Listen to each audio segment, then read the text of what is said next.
Hace unas semanas, el pasado 2 de abril, se cumplieron 39 años del último conflicto bélico del país.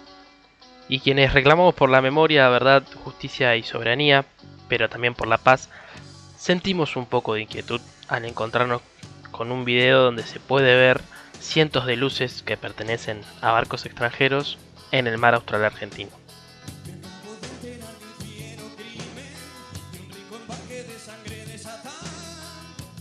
En principio, parece solamente usurpar recursos ictícolas, que no es poco, pero es bien sabido del potencial de hidrocarburos y logísticos que tiene esta zona del Atlántico Sur. Y vos te preguntarás, ¿qué hacen estos barcos ahí? Bueno, muy sencillo. Es una zona de recursos naturales muy abultada. En cuanto a lo que serían los límites, existe el concepto de las 200 millas que se extienden en las aguas de la plataforma continental, lo cual debería garantizar el total control y soberanía de cielo, de agua, tierra y hasta de subsuelo del espacio marítimo argentino. La zona económica exclusiva argentina resulta un poco borrosa si pensamos, por ejemplo, los cardúmenes, por decirlo de alguna manera, desconocen sobre fronteras y tienen una conducta más bien nómade. Pero además de esto que parece propio de la cartografía y la matemática, existen concesiones cuestionables de pesca y extracción que son otorgadas por los ingleses sobre la zona que ellos administran. Y a ver, que esto no se trata de una mera pérdida económica, sino que es un todo más complejo. Tampoco se trata de un capricho por monedas, porque en realidad esto es una fortuna millonada de plata, sino porque en un país en el que existe el hambre y un alto índice de pobreza, tenés literalmente una fuente de alimento y de empleo. Argentina tiene 5.000 kilómetros de costa prácticamente, pero lo que no tiene es una cultura marítima federal. Decime si no hay un desgaste en el concepto de soberanía. Los acuerdos prácticamente coloniales, esta muestra de piratería y la falta de regulación por parte del Estado argentino amerita hacer un repaso sobre la cuestión Malvinas, que es central en el litigio sobre las plataformas marítimas nacionales. El primer registro que tiene el Estado argentino sobre la usurpación de esta zona es del 3 de enero de 1833. El informe dice, textualmente, fueron ilegalmente ocupadas por fuerzas militares del Reino Unido. Entonces lo que nosotros entendemos es que una vez consumada la independencia, todas las tierras que habían pertenecido a la corona española pasaban a ser del Estado Nacional, ya sea continentalmente, de los archipiélagos o espacios marítimos y islas demás. 2 años después, en 1835, Rosa llegaría por segunda vez al gobierno y esta vez le toca responder frente a múltiples frentes, internos y externos, porque además de la anarquía, los unitarios, el bloqueo y el problema de economía y comercio que tenía el país, Rosa se enfrentaba al hostigamiento de un crédito exterior. Los ingleses de la Baring Brothers, un banco, insinuaban que en forma de pago les entregaran las islas.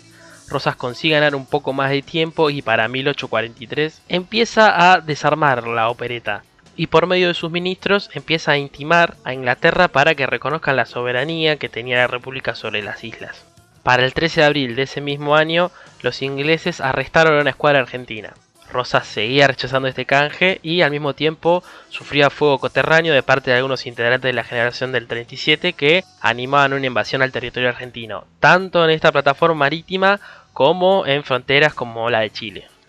Tuvo que pasar casi un siglo para que en 1946, bajo el pensamiento y la observación del presidente Juan Domingo Perón, se planteara desde el Congreso que el Poder Ejecutivo tenía que hacer un reclamo ante la ONU para la devolución del territorio. En 1948, pero esta vez en la Conferencia de Bogotá, la delegación argentina, encabezada por Juan Atilio Bramuglia, promulga que la emancipación americana no estaba concluida mientras que existieran en el continente regiones sujetas al régimen colonial.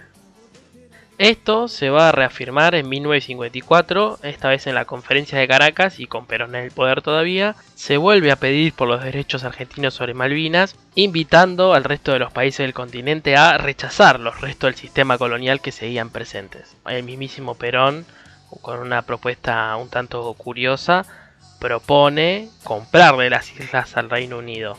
A Don Winston Churchill esto mucho no le gustó, entonces los intermediarios británicos, ante la falta del visto bueno, dieron por rechazada la oferta. Posteriormente, según Perón, los propios ingleses habían apoyado el golpe militar del 55, lo cual garantizó un retroceso en cualquier tipo de reclamo y cualquier tipo de negociación en torno a Malvinas y el Mar Austral. Recién en 1965 las Naciones Unidas reconocen que se trataba de una situación colonial y reclamó a ambos países, no sé con qué cara, iniciar un diálogo sobre la soberanía de las islas, pero esto jamás ocurrió. Entre el 28 y el 29 de septiembre de 1966 existió el conocido Operativo Cóndor, donde miembros de la juventud peronista ocuparon la isla, izaron banderas de Argentina por 36 horas y cantaron el himno nacional argentino por primera vez en la isla. En 1973, después de la dictadura y la proscripción del peronismo, el presidente electo Héctor Cámpora tuvo en cuenta las Malvinas en su discurso de Asunción. En septiembre del mismo año, Perón hizo lo propio y volvió a reclamar en la cuarta conferencia de países no alineados, pero esta vez en Argelia.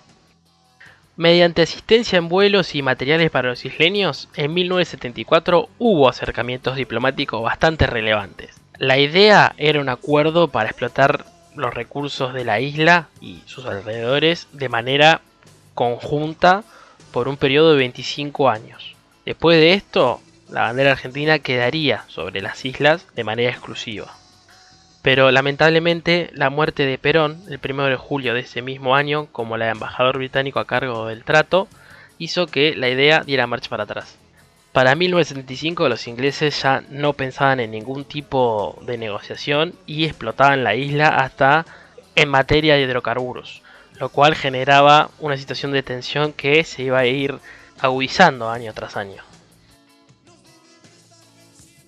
El 2 de abril de 1982, y después de 150 años de ocupación ilegítima, la dictadura militar argentina lanza un operativo para recuperar Malvinas y de paso cañazo ver si podían sanear su imagen o extender su mandato.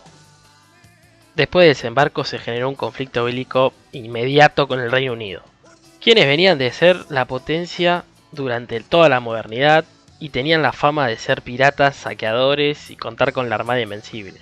Se presumía que había una diferencia tanto en las capacidades tecnológicas como económicas y materiales entre las naciones, incluyendo el apoyo estadounidense y de la OTAN a favor de la corona británica. Pese a la negligencia estratégica y logística de la cúpula militar de la dictadura, el valor, la astucia y la entrega de los combatientes argentinos fueron una verdadera dificultad hasta para los experimentados militares ingleses. Desde la Segunda Guerra Mundial Inglaterra no sufría un golpe como fue el hundimiento de la fragata Sheffield, entre otras grandes bajas, que generó alarmas en más de un alto mando militar inglés que consideraron que la derrota era inminente. Pero finalmente los detalles jugaron a favor de la primera ministra de Inglaterra, doña Margaret Thatcher, a quien también le venía bien meter una victoria. Los ingleses refrescarían su visión sobre ella y empezarían a reconsiderarla como una líder capaz y comprometida. Con el factor Malvinas como un éxito a su favor, volvió a ganar las elecciones en 1983. Después de 74 días, con 650 bajas argentinas, 255 británicas y 3 isleñas, todo esto según la historia oficial, se calcula que fueron muchas más bajas británicas. La dictadura argentina proclamó la rendición el 14 de junio. El tormento para los que estuvieron en el conflicto no terminó con el mismo. Existen muchos registros de suicidios, casos psiquiátricos y un abandono por parte de quienes forzaron esta situación. Adeudamos y debemos bogar por una investigación efectiva sobre las torturas a las que se vieron sometidos los y las combatientes perpetuadas por el mismo Estado durante la guerra. También la necesidad latente de finalizar la búsqueda de la identidad de los soldados solo conocidos por Dios, enterrados en el cementerio de Darwin en la isla Soledad. Hasta el momento de los 122 NN solo restan identificar 10 soldados. El resto ya tienen un nombre y un lugar donde poder descansar. Una particularidad del conflicto es que el crucero Ala General Belgrano estaba fuera del territorio de guerra. Por lo tanto, su hundimiento es una violación al derecho, a los tratados internacionales que regulan los conflictos bélicos. Qué ironía que haya legislación sobre esto, pero existe, y es particularmente la Convención de La Haya de 1907. Es por esto que la Dama de Hierro, como la llaman ellos, no es más que una criminal de guerra que murió de manera impune en 2013 y sin declarar frente a ningún tribunal siquiera un reclamo por parte del Estado argentino. Posteriormente, la corona británica también se aferró a un referéndum realizado en el año 2013 justamente, en el que la población isleña se pronuncia casi completamente en favor de seguir perteneciendo al Reino Unido. De aquel lamentable conflicto tenemos que dar un salto abismal y repasar la situación actual, donde se estima que hay entre 350 y 500 buques entre pesqueros, mercantes, logísticos y petroleros en el área de Malvinas, particularmente en la alta mar, extrayendo toneladas de recursos, principalmente de pesca como el calamar, la merluza, el langostino, etc. Y esto equivale a millones de dólares y un golpe al ecosistema marino argentino, al trabajo regional y al desarrollo del litoral marítimo argentino. Países como China, Corea del Sur, Portugal, España cruzan este límite de las 200 millas conocida como la zona económica exclusiva del mar argentino. Inclusive Uruguay exporta más pescado del que podría efectivamente pescar, por lo tanto tiene un superávit raro. El modo de operar es bastante sencillo. Los barcos desactivan el sistema de identificación automática que tienen, lo cual ya es una violación en sí mismo a los tratados marítimos internacionales. Entonces pasan desapercibidos y no quedan ni bitácora ni registro de sus pescas, que suelen ser nocturnas también. Normalmente, siempre en la milla 201 se empezaban a divisar naves extranjeras, pero ya se les ha visto hasta 25 millas mal adentro de lo que es la zona exclusiva. Si a esto le sumamos que no hay un control estricto, tenemos todas las de perder. Por otra parte, según informes de ONG ambientales, se puede evidenciar que hay un agotamiento superior al que debería existir si tomamos en cuenta a la pesca registrada oficialmente. Esta es una práctica que se repite hace años, pero lo que antes pasaba casi desapercibido, como un par de luces en medio de la oscuridad, ahora ya es prácticamente una ciudad entera iluminando los límites del mar argentino. Tal vez viene a ser el momento en el que hay que dejar la formación de comitivas y consejos que discuten al aire para empezar a llamar a quienes realmente saben o por lo menos les interesa defender la soberanía nacional.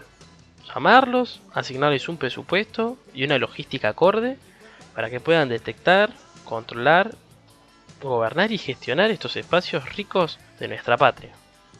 Además de que es posible decomisar, multar y hasta secuestrar a navíos extranjeros que estén violando los tratados y acuerdos en cuanto a soberanía y comercio internacional. Parece que no toman verdadera noción del potencial que tiene esta zona, que también desconocemos esta problemática, que solucionarla nos va a dar justamente respuestas que necesitamos si pensamos una potencial industria, una economía nueva, una redistribución más justa de lo que es de todos. Por lo tanto, solamente quedan preguntas. ¿Por qué sucede esto? ¿Por qué no están las agendas? ¿Por qué los pibes y las pibas del país difícilmente accedan alguna vez a un plato de comida producto del trabajo en nuestras costas australes? ¿Qué hace Craig Faller, almirante de la Marina de los Estados Unidos y jefe del Comando Sur de Biden por esta zona? ¿Pasará lo mismo en el río Paraná? ¿Pasará lo mismo en el río de la Plata? ¿Hay diferencia entre que tengan a robar y que te deje robar? Entonces, ¿de qué hablamos cuando hablamos de soberanía?